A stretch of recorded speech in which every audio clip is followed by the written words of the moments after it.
Provinciano, di ba? Yan yung mga talagang walang lupas-lupas na boses. So, mamaya, kung meron tayong banda dito ng senior citizens na Makati, siguro dapat kumanta rin kayo.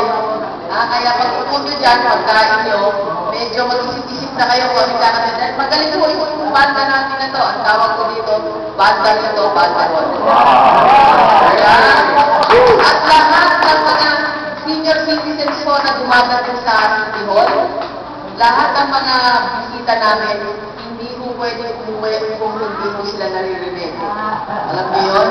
Ganyan po magaling na. Kaya pag uwi ng mga senior citizens namin sa kanya-kanyang probinsya, binabangungot ko. Dahil sa sobrang ganda ng kanilang mga rendition. Magaling po yan. Palakpakan natin yung ating banda. Mamaya, magpututugan tayo, magsasayawan, mag-aawitan para sa 86th birthday ng aming minamahal na nanay, si Doña Carinzao. Alam po ninyo, kanina maaga-aga nagpadala po ng special cake si Obama ng Pilipinas, si Mayor Bina.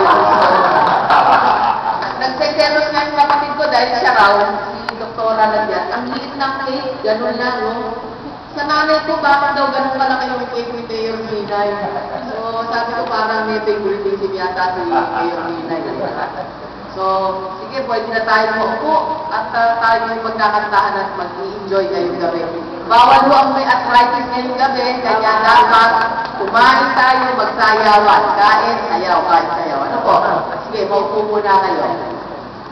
Pwede po tayo maupo, no?